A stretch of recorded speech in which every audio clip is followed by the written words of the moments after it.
बिस्मिल्लाहिर्रहमानिर्रहीम। अस्सलाम वालेकुम नाज़रीन कराम, मैं हूं मखदूम शहाबुद्दीन और आप देख रहे हैं मेरा फेसबुक और यूट्यूब चैनल। उम्मीद करता हूं आप सब लोग बखैर वाफियत होंगे और जहां भी होंगे अपने अहले खाना समेत खुश भी होंगे और महफूज भी। नाज़रीन कराम, DGISPR की जानिब से इंतहाई अहम प्रेस कॉन्फ्रेंस, वो प्रेस कॉन्फ्रेंस जिसने पूरे का पूरा मंजरनामा पाकिस्तान की सियासत में बदल के रख दिया और बहुत कुछ वाज़े कर दिया। इस प्रेस कॉन्फ्रेंस पर एग्जैक्टली एक दिन बाद कप्तान ने अपना रद्द अमल दिया है। इमरान खान साहब ने कौम से हंगामी खिताब किया है और जाहिर बात है कि ये खिताब मेन स्ट्रीम मीडिया के ऊपर दिखाने की इजाज़त नहीं है। खिताब दूर की बात, इमरान खान का नाम तक लेने पर पाबंदी है। लेकिन आज इमरान खान ने ISPR को और पाकिस्तान की एस्टैब्लिशमेंट को एक दो टोक जवाब दिया है। इस सबके अंदर इमरान खान ने फौजी अदालतों पर अदम एतमाद का इजहार किया है और उसकी वजह बड़ी अहम बताई है। इसके साथ ही साथ इमरान खान साहब ने एक बहुत बड़ा चैलेंज भी कर दिया है पाकिस्तान की एस्टैब्लिशमेंट को, पाकिस्तान के अंदर मौजूद जारी बात है कि जो मिलिट्री लीडरशिप है उन्हें भी। और DGISPR की जो प्रेस कॉन्फ्रेंस थी, उस प्रेस कॉन्फ्रेंस के बाद ये एक बहुत बड़ा चैलेंज है। इस सब के अंदर इमरान खान साहब की अब तक की ये सबसे खतरनाक तकरीर अगर कहा जाए तो ये कहना गलत नहीं होगा। और इस तकरीर के दो हिस्से हैं। मैंने आपके सामने कुछ क्लिप्स भी चलवाने हैं, मैंने आपके सामने कुछ बातें भी रखनी है। और इमरान खान साहब ने एक हिस्से के अंदर तो मिलिट्री कोर्ट्स जो हैं उनके हवाले से और उन पर अदम एतमाद क्यों कर रहे हैं इमरान खान, और किस तरह से इमरान खान साहब ने इसके साथ एक चैलेंज दिया, एक हिस्सा वो रखेंगे। और इसके साथ ही साथ इमरान खान साहब के इस खिताब का एक हिस्सा पाकिस्तान के अंदर जो एक टोला मुसल्लत है और जारी बात है पाकिस्तान के जो ताकतवर हल्के हैं उन्हें झंझोड़ने की भी कोशिश है। यानी इमरान खान साहब ने अपना मौक़िफ़ तो रखा, अपने तमाम तर चीज़ें जो हैं वो वाज़े तो कर दी, इमरान खान साहब ने वो क्लियर तो कर दी।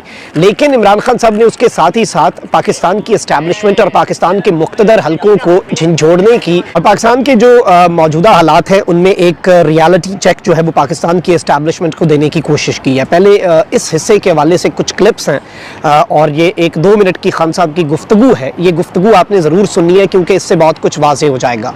फिर हम मिलिट्री कोर्ट्स और DGISPR की प्रेस रिलीज़ जो है, प्रेस कॉन्फ्रेंस जो है, उस पर जो एक स्पेसिफिकली डायरेक्टली वाज़े दो टोक अंदाज में इमरान खान साहब जो है उन्होंने जो रद्द अमल दिया। और इमरान खान साहब ने यह भी कहा कि ये जो प्रेस कॉन्फ्रेंस है ये बड़ी वाज़े थी, ऑल्दो इसमें नाम नहीं लिया गया लेकिन इसमें डायरेक्टली ये एम्ड थी एट पाकिस्तान तहरीक इंसाफ। जब ये कहा गया कि एक मखसूस सियासी गिरोह ने ये सब कुछ मनसूबाबंदी के तहत किया तो बहुत से सवालात भी इमरान खान साहब ने उठाए हैं मिलिट्री कोर्ट्स जो हैं उनके ऊपर। अब ज़रा नाज़रीन इकराम, आप ज़रा ये मुलाहिज़ा फरमाएं कि इमरान खान साहब ने क्या कहा है, पहले ज़रा ये सुने। तो आज मुझे तकलीफ ये है कि ये जो लोग ऊपर मुसल्लत किए हैं, जो दुबई बैठ के पाकिस्तान के फैसले कर रहे हैं, ये मुहब्बे वतन है और मैं और मेरी जमात उनको गद्दार कहा जा रहा है। इसलिए इसकी ओपन ट्रायल करें। ये बैठे, इसको टीवी के ऊपर ये ट्रायल है, मुझे मौका मिले बताने का कौम को कि हमारे से हुआ क्या क्या है, मेरे से किस तरह गद्दारी की गई है, किस तरह मेरे से झूठ बोले गए हैं, किस तरह कमर में चाकू मारा गया है और आज पाकिस्तान को घुटने पे पहुंचा दिया है। आज हम माशी तौर पे भी उस जगह पे पहुंच गए हैं कि नरेंद्र मोदी कहता है कि इसको पाकिस्तान को छोड़ दो, ये अपने बोझ में गिर रहा है। आज ये स्टेटमेंट आई है, 14 महीने पहले इस तरह की किसी कोई स्टेटमेंट आई थी? जरा सिर्फ देख लें कि पाकिस्तान का वकार किधर था और आज किधर है पाकिस्तान। जितनी इन्होंने खिदमत की अमेरिका की, ये फॉरेन मिनिस्टर ने अच्छी अच्छी अंग्रेजी बोल के और पता नहीं अरबों रुपए के दौरे करके, और ऊपर से शहबाज शरीफ सारा वक्त दौरे कर रहा है बाहर। जो जॉइंट स्टेटमेंट आई अमेरिका की और हिंदुस्तान की नरेंद्र मोदी के दौरे पे, हमें हमारी खतरे की घंटी बजनी चाहिए। कभी बायलैटरल मीटिंग में वो तीसरे मुल्क को बुरा भला नहीं कहते। उन्होंने नाम लेके कहा कि पाकिस्तानी दहशतगर्दी कर रहा है। मतलब ये कि कश्मीर की जो सारी वो जो बेचारे इतनी देर से अपनी आजादी की जंग लड़ रहे हैं, वो पाकिस्तान दहशतगर्दी करके लड़ रहा है, वो आजादी की जंग नहीं है। ये इतना बुरा हमारे ऊपर उन्होंने जो, अब मैं क्या कहूं कि जिस तरह का उन्होंने पाकिस्तान के ऊपर तमाचा मारा है, और यहां से कोई जवाब नहीं आएगा क्योंकि इनके पैसे बाहर पड़े हैं। जी तो नाज़रीन इकराम, आपने खान साहब की जो ये स्टेटमेंट है ये भी सुनी, और ये स्टेटमेंट जो है इसमें फ्रस्ट्रेशन थी, इसमें गुस्सा था, और इस स्टेटमेंट के अंदर इमरान खान साहब जो हैं उनकी एक तरह से जैसे बेबसी कहते हैं कि ये क्यों नहीं बोल रहे, क्यों नहीं मुल्क का दिफा कर पा रहे, मुल्क को इस नहज पे क्यों पहुंचाया गया है। इसके साथ ही साथ पाकिस्तान की जो इस्टेब्लिशमेंट है उसके लिए भी इमरान खान साहब ने एक पैगाम दिया, और मैं जवाब से पहले ये चीज़ें इसलिए सामने रखना चाह रहा हूँ क्योंकि जवाब भी बड़ा आम है जो प्रेस कॉन्फ्रेंस का है, लेकिन जो एक पॉजिटिव एस्पेक्ट्स हैं वो नहीं मिस होने चाहिए। आप जरा ये देखें, हमारी फिर से इकोनॉमी बैठ चुकी है, इनके पास कोई हल नहीं है। जो जिस तरफ हम जा रहे हैं, जो ये कोशिश करने जा रहे हैं खिचड़ी पक जाए पॉलिटिकल इंजीनियरिंग से, वो और मुल्क कमजोर होने वाला है। मैं इसलिए फिर से कहता हूं कि आखिर में अपने जो फैसला करने वाले लोग हैं, जो ताकतवर लोग हैं, इस वक्त पाकिस्तान को एक ही रास्ता है, साफ और शफाफ इलेक्शन। लोगों को उम्मीद सिर्फ तब आएगी, उम्मीद ख़त्म हो चुकी है।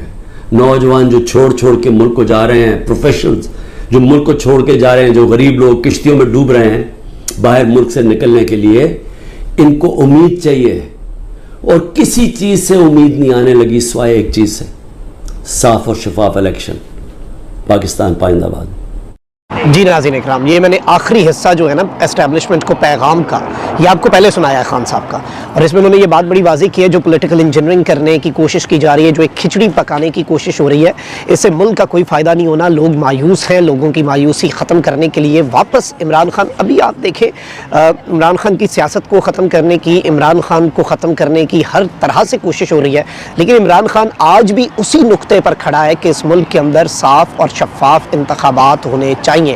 इमरान खान 1 इंच क्या आधा इंच भी उस अपने मौक़िफ़ से, उस अपने नैरेटिव से टस से मस नहीं हो रहा। अब जरा आ जाते हैं DGISPR की जो प्रेस कॉन्फ्रेंस है, उस पर भी मैंने 2 क्लिप्स आपके सामने रखने हैं खान साहब के, और खान साहब ने एक नुक्ता रेज़ किया है कि DGISPR की जो प्रेस कॉन्फ्रेंस है, उस प्रेस कॉन्फ्रेंस के अंदर पाकिस्तान तहरीक इंसाफ के ऊपर डायरेक्ट इल्ज़ाम लगाया गया और एक जजमेंट ड्रॉ कर ली।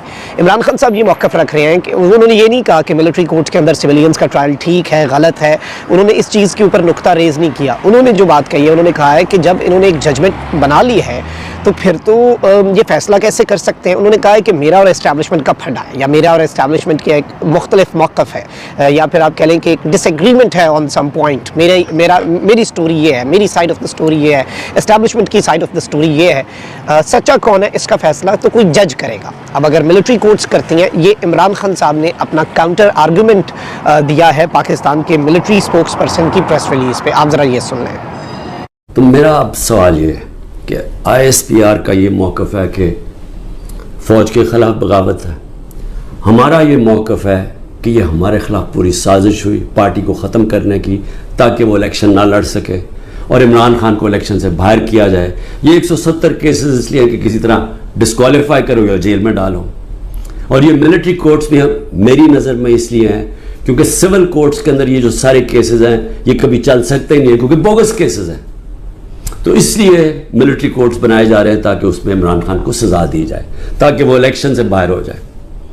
तो मैं आज अपनी मिलिट्री इस्टेब्लिशमेंट को कहना चाहता हूं कि देखें, इंसाफ का तकाजा तो ये है कि ISPR ने तो फैसला करके हमें दे दिया, और जो भी बयान आते हैं इस्टेब्लिशमेंट से उससे वाज़ेह होता है कि हम ही बगावत कर रहे हैं, PTI और इमरान खान। आपने तो अपना माइंड दे दिया है। तो अब सवाल ये है कि आप मिलिट्री कोर्ट्स में अब कैसे फैसला कर सकते हैं, क्योंकि जज, जूरी और एक्सिक्यूशन तो अब बन ही नहीं सकते। वो तो इंसाफ होता ही नहीं है। इंसाफ तो वो होता है कि मेरा मौक़िफ़ है और एक इस्टेब्लिशमेंट का मौक़िफ़ है, बीच में तो कोई जज बैठ के फैसला करता है ना कि कौन ठीक कह रहा है। मुझे मौका दिया जाए, मैं इंशाल्लाह साबित करूंगा। मेरे पास तो अब आहिस्ता आहिस्ता सबूत आया ना कि ये पूरा प्लान करके 9 मई को इंतशार किया गया है। ये जो जगह जलाई गई हैं ये प्लान हुआ था पहले से। ये जो पकड़े थे 10,000 लोग, ये पहले से प्लान बना हुआ था, और ये प्लान सिर्फ एक मकसद से था कि तहरीक इंसाफ को ख़त्म करना है।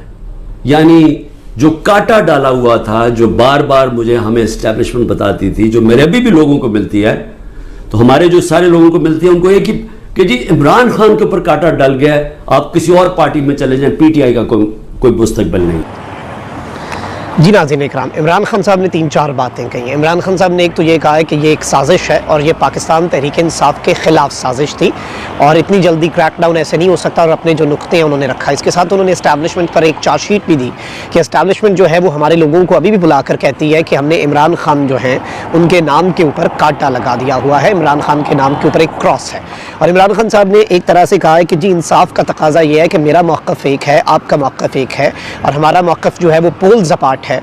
तो आप ये किस तरह से इसमें इंसाफ का तकाजा बरकरार रख सकेंगे? इंसाफ का तकाजा सिर्फ़ और सिर्फ यही होगा कि आप एक इंडिपेंडेंट, और उन्होंने ये बात भी कही है कि मिलिट्री कोर्ट्स में मेरा केस लगाने का मकसद भी सिर्फ ये है कि मेरे ऊपर वैसे तो कोई केस आम अदालतों में साबित नहीं होना, तो मिलिट्री कोर्ट्स में ले जाके इसे सज़ा दे दो और इसे नाअहल कर दो। This is also big allegation by Imran Khan साहब, और उन्होंने ये बात जो इशारे किनायों में पहले होती थी आज अपनी ज़ुबान पर वो ले आए हैं। चैलेंज क्या किया है? चैलेंज ये किया है कि इसकी एक तो आप ट्रायल करें, इसकी एक इंडिपेंडेंट कमीशन इसका इंक्वायरी करे, और उसके साथ ही साथ इसकी इंक्वायरी पूरी दुनिया देखे, यानी इसे लाइव ब्रॉडकास्ट किया जाए और सबको पता चल जाए कि किसने क्या किया, और मैं फिर उसके बाद अपने सबूत जो हैं जो नाकाबिले तरदीद शवाहिद हैं मैं वो उसके बाद रखूँगा। This is what Imran Khan साहब सेड। एक और छोटा सा क्लिप है 40-50 सेकंड का, ज़रा ये सुने फिर आपसे इजाज़त। बड़े रिस्पेक्टफुली मैं कहना चाहता हूँ कि एक ये अदालत में केस चलना चाहिए और ओपन ट्रायल होनी चाहिए। मेरी एक और रिक्वेस्ट है, ये टेलीवाइज होनी चाहिए ट्रायल, क्योंकि एक मुल्क के ख़िलाफ़ अगर बगावत है तो ये कोई छोटी चीज़ नहीं है, तो ये छुपा के नहीं होनी चाहिए, पब्लिक में होनी चाहिए। सारे जो आप कहते हैं कि आपके पास सबूत हैं आप लेके आए, जो मेरे पास सबूत है वो हम लेके आते हैं, कौम के सामने रखें, क्योंकि अगर अपनी फ़ौज के ख़िलाफ़ कोई बगावत करता है उसको सज़ा मिलनी चाहिए। मेरी तरह का आदमी जो फैसला सारी बाहर 20 साल बाहर कमाई की, सब कुछ बेच के आज मेरा पाकिस्तान में। जी नाज़रीन इकराम, आपने ये गुफ्तगू सुन ली और उन्होंने कहा कि भाई मुझ पे ये इल्ज़ाम लगा रहे हैं और मुल्क से अगर बगावत हुई है और गद्दारी हुई है तो ये एक बहुत बड़ा मसला है, और इस चीज़ को छुपा के क्यों करते हैं, सबके सामने करें। तो this is also a big challenge, और ऑब्वियसली खान साहब ने अपना काउंटर आर्गूमेंट जो है वो रख दिया है। जज जो है वो नैरेटिव की जंग में या नैरेटिव्स में जज जो है वो आवाम होती है। आप अपनी राय का इज़हार ज़रूर कीजिएगा। अपना बहुत ख्याल रखें। अल्लाह निगहबान पाकिस्तान।